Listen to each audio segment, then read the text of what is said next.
அப்படியென்றால் நீ என்னதான் சொல்ல வருகிறாய்? இதோ பார்த்தஞ்சா, நான் சொல்ல வருவதைக் கேள். எதையும் காலாகாலத்தில் மூளையில் பதிய வைக்க வேண்டியதை பதிய வைத்து விட வேண்டும். நீயும் கேள்விப்பட்டிருப்பாயே, இளமையில் கல் என்று. அதுபடி எதுவும் படிப்பு விஷயத்தில் சாங்கோபாங்கமாக நடந்துவிட வேண்டும். அது மட்டுமல்ல, திருப்புட்குழியேன் படிப்பிற்காக காஷ்மீரமே போக வேண்டும் என்றாலும் போகத்தான் வேண்டும். நீ வேண்டுமானால் பார், இந்த மேற்கல்வி பயிலும் நாட்கள் வெகு வேகமாக ஓடிவிடப் போகிறது. பிறகென்ன? புரிந்து போய்விட்டது.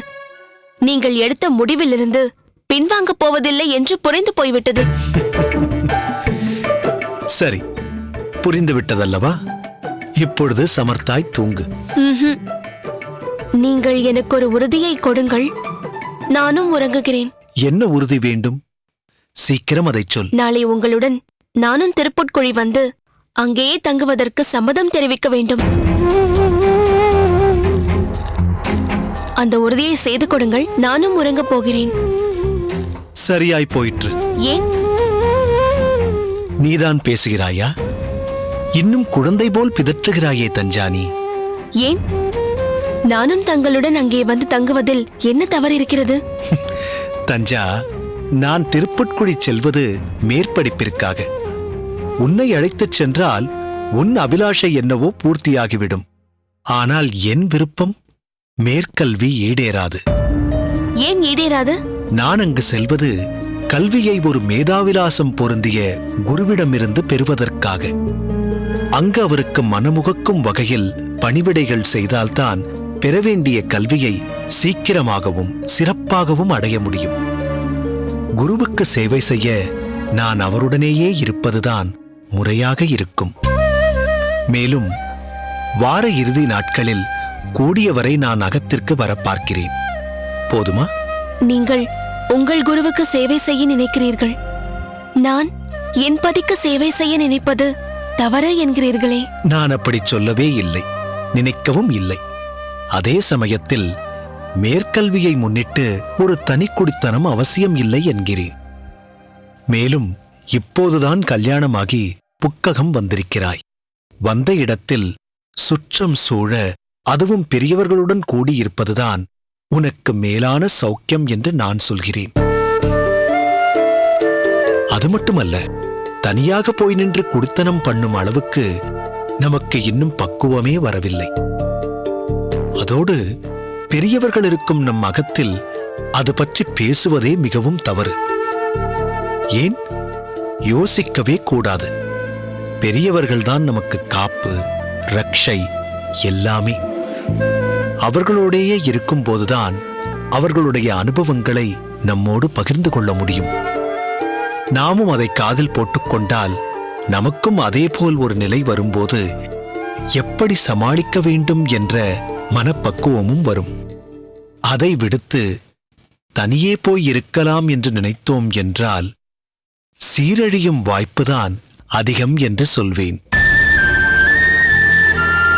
உனக்கு தோன்றலாம், அடடா, நம் சந்தோஷம் பறிபோகிறதே என்று. ஆனால் சுதந்திரம் என்ற நினைப்பு ஒரு அல்ப சந்தோஷமே. ஆனால் சேர்ந்தே இருக்கும்போது சாஸ்திரத்தையும் மீறி ஒரு தப்பிதமும் பண்ணுவதற்கு வாய்ப்பில்லாமல் போய்விடும். ஆனால் தனியாகப் போய்விட்டாலோ கேட்பதற்கு ஆளில்லை. எனவே முறை மாறி வழி தடுமாறி போவதற்கு நாமே வழிவகை செய்து கொள்கிறோம். அதை மனதில் இருத்திக்கொள். அதனால் அம்மா அப்பாவோடு நீ இங்கேயே இருந்து பல விஷயங்களை கற்றுக்கொள்வதுதான் ஸ்லாக்கியம். என்ன, புரிந்ததா? சரி, நேரமாகிவிட்டது. இதெல்லாம் மிகவும் சாதாரண விஷயம்தான். இதில் போய் அதிக கவனம் செலுத்தி உன் உறக்கத்தை கெடுத்துக் கொள்ளாதே. நீ போய் உறங்கு. மற்றவற்றை காலையில் பேசிக்கொள்ளலாம்.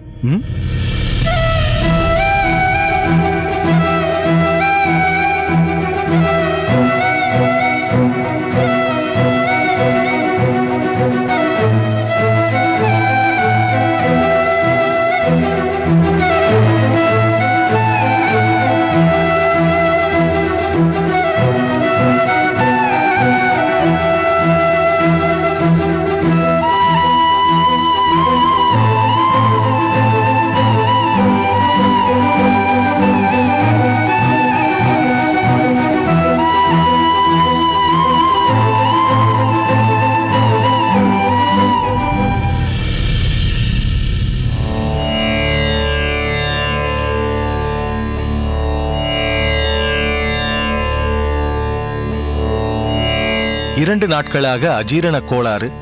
அதனால் மடத்து கைங்கரியங்களில் இந்த சுவாமிகளின் பங்கு இல்லை போலிருக்கிறதே.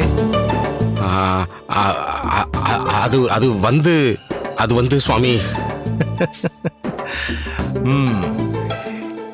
இன்று வார்த்தைகளை மென்று விழுங்குகிறாய், அன்று வடைகளை மென்று விழுங்கியிருக்கிறாய். விளைவு ஒரு காரியமும் செய்ய முடியவில்லை. என்ன மலராண்டான் சுவாமி, பேச்சையே காணோம். அது உன் இயல்புக்கு மாறாயிற்றே.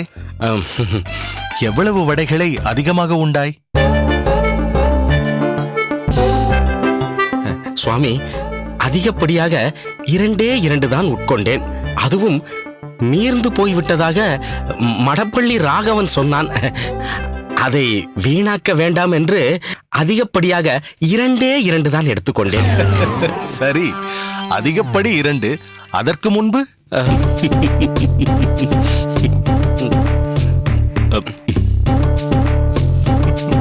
சுவாமி, மன்னிக்க வேண்டும்.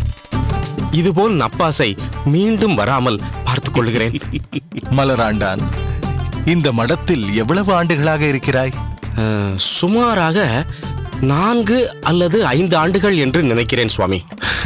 பார்த்தாயா பெரிய நம்பி, இன்னும் இவனுக்கு ஆகார நியமம் அனுஷ்டிக்க முடியவில்லை. என்னவோ பாவம் சுவாமி, சாத்வீக உணவுதானே என்று கொஞ்சம் அதிகம் எடுத்துக்கொண்டு விட்டார் போல் இருக்கிறது. அப்படியா மலராண்டா? சரியாக போயிற்று. உணவு விஷயத்தில் பகவான் கண்ணன் என்ன சொல்கிறார் தெரியுமா? யுக்தாஹார விஹாரஸ்ய என்று கட்டுப்பாடுடன் கூடிய உணவு பழக்கம் பற்றி தெளிவாக பகவான் கூறியிருக்கிறார். அதாவது சாத்வீகமான உணவு மட்டுமே நாம் அனைவரும் உட்கொள்ள வேண்டும் என்று கண்ணன் வலியுறுத்துகிறார்.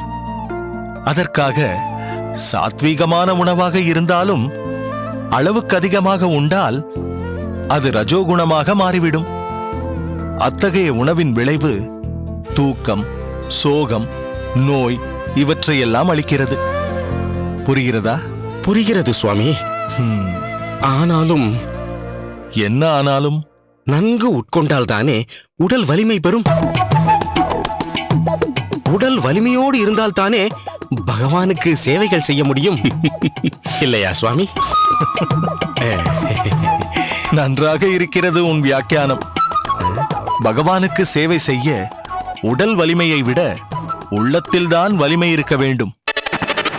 உடல் சோர்வடைந்திருந்தாலும் பகவான் மீது அதீத பக்தி இருந்தால் ஹிருதயத்தில் பரமாத்மாவாக வீற்றிருக்கும் பகவான் நமக்குள் ஒரு உத்வேகத்தையும் தெம்பையும் கொடுத்து எவ்வளவு கடினமான சேவையாக இருந்தாலும் அதை சிறிதும் சங்கடமின்றி செய்ய வைத்து விடுவார். எனவே பக்தி சேவையில் ஆகாரத்தை விட ஆர்வம்தான் மிகவும் முக்கியம். அதனால் பக்தர்களுக்கு ஆகார நியமம் மிகவும் முக்கியம். அடுத்த முறை உணவு மீர்ந்து விட்டது, வீணாக போகிறது என்று காரண காரணிகளை கொண்டு உடலை பாழாக்கிக் கொள்ளாதே. சுவாமி, அடியேன். யாரப்பா அது? வாரும், உள்ளே வாரும்.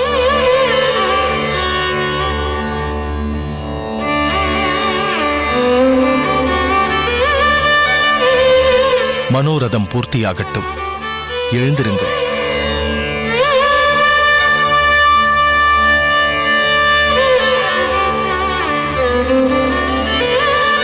உம்மை முன்பே பார்த்தது போல் உள்ளதே. சுவாமி, அடியேன் சுந்தரவரதன். அட, நம் அரியக்குடி சுந்தரவரதன் தானே நீர்? மிகவும் சரி. சுவாமிகளின் ஞாபக சக்திக்கு ஈடு இணையே கிடையாது. என்ன, ஸ்ரீரங்கம் பக்கம் வந்து வெகு நாட்களாகி இருக்கும் போல் இருக்கிறதே. அல்லது ரங்கநாதனை மட்டும் தரிசித்துவிட்டு அப்படியே அரியக்குடி சென்று விடுகிறீரோ? அப்படியெல்லாம் இல்லை சுவாமி.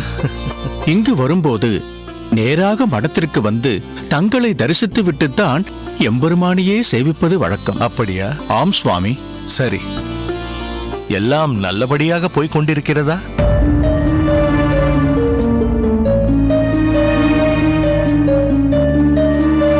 ஏதோ போய்க்கொண்டிருக்கிறது சுவாமி. என்ன சுரத்தே இல்லாமல் சொல்கிறீர்?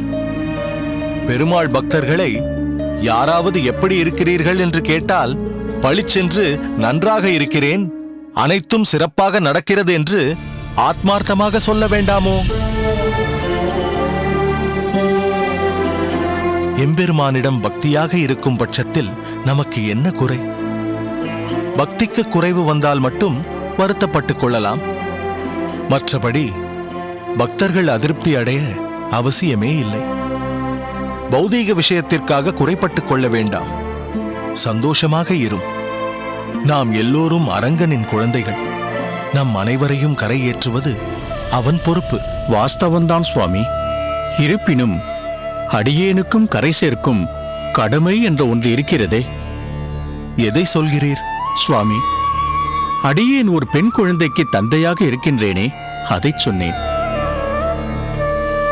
பருவம் வந்தும் இன்னும் கன்னிகாதானம் செய்து கொடுக்காமல் கடமையிலிருந்து தவறியவனாக இருக்கிறேனே. அடடா, ஏன் காலாகாலத்தில் செய்துவிட வேண்டியதுதானே? சுவாமி, உங்களிடம் சொல்வதற்கு தடை என்ன? அகத்தில் நிலவும் ஏழ்மை, திரவிய வறுமை செய்ய வேண்டிய கடமையை தள்ளி போட்டுக்கொண்டே இருக்கிறது. இதையெல்லாம் அன்றைக்கே யோசிக்காமல் குழந்தையை பெற்றுக்கொண்டதே தவறு.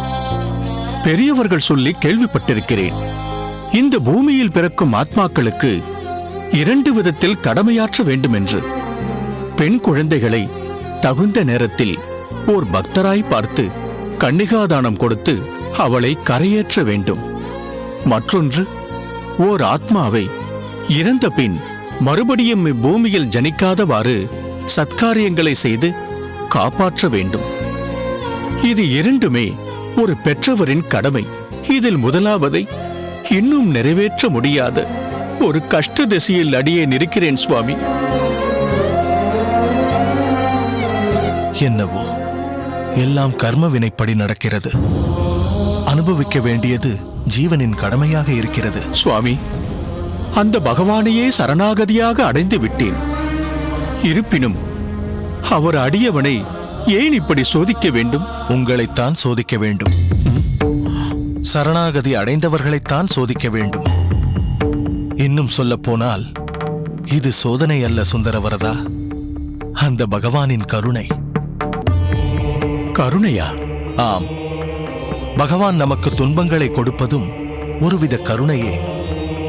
உதாரணத்திற்கு, நம் உடலுக்குள் ஒரு உபாதை வந்துவிட்டால் அதை மருந்து உட்கொண்டு சரி செய்ய பல நேரங்களில் முயற்சிக்கிறோம். அது பல சமயங்களில் கைகூடவும் செய்கிறது. ஆனால் சில சமயங்களில் ரண சிகிச்சை செய்து அந்நோயை வேரோடு பிடுங்கி எறிய வேண்டிய கட்டாயமும் ஏற்படுகிறது. இல்லையே அது உள்ளுக்குள்ளேயே வளர்ந்து நாட்பட மீண்டும் நோயாக உருவெடுத்துவிடும். ரண சிகிச்சை செய்யும் போது இவ்வுடலாலும் மனதாலும் பல வேதனைகளை நாம் அனுபவிக்க நேர்கிறது.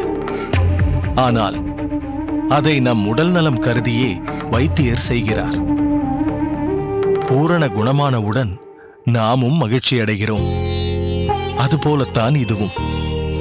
பல ஜென்மங்களாக நாம் சேர்த்து வைத்திருக்கும் பாவ மூட்டைகளை பல பிறவிகள் எடுத்து நாம் கரைக்க வேண்டியிருக்கிறது. ஆனால் பக்தர்களுக்கோ சில பிறவியிலேயே பாவங்களை கரைத்து தம் திருநாட்டிற்கு பெருமான் அழைத்துக் கொள்கிறார். பாவங்கள் கரையும் சமயத்தில் துன்பமும் துயரமும் நாம் அடைய நேர்ந்தாலும் பகவானின் வாசஸ்தலத்தை அடைந்ததும் ஆத்மா தன் சுய உருவையும் பேர ஆனந்தத்தையும் அடைகிறது. வைத்தியன் செய்யும் ரண சிகிச்சை போலத்தான் பகவான் உமக்கு ஏழ்மை என்னும் சிகிச்சையை கொடுத்திருக்கிறார். அதனால் அதன் பலன் பாவச்சுமை என்னும் பெரும் வியாதி நீங்கி பிறப்பில்லா உயர்ந்த நிலையை நீர் அடையப் போகிறீர். பகவான் பக்தனின் கூடவே இருந்து கர்ம வினைகளை வேறறுத்து விடுகிறார். அதற்குத்தான் உமக்கு இவ்வளவு சோதனையும். அதனால் கவலைப்பட வேண்டிய அவசியமில்லை. நம்பிக்கையை இழக்காமல் இருக்க வேண்டும். அந்த அரங்கனை சேவித்து ஊருக்குச் செல்லுங்கள். அனைத்தும் அந்த அரங்கனின் அருளால் இனிதாய் நடக்கும். உத்தரவு சுவாமி. மலராண்டான், சுவாமி. இவரை அழைத்துக் கொண்டு சென்று முதலில் அமுது செய்ய ஏற்பாடு செய். ஆகட்டும் சுவாமி. செல்லுங்கள் சுவாமி.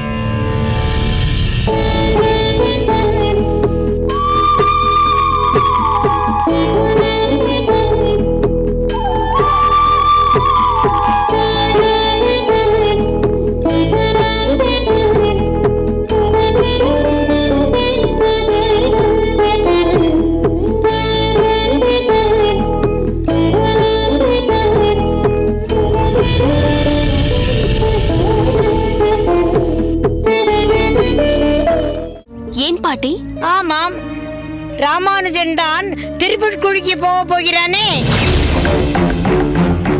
கொற்கையில் தங்கியிருந்த தாமரை எங்கேயோ காணாமல் போய்விட்டாள். அங்குதான் எங்கேயோ ஒளிந்திருப்பதாக சொல்கிறார்கள். இதை நான் நம்ப மாட்டேன்.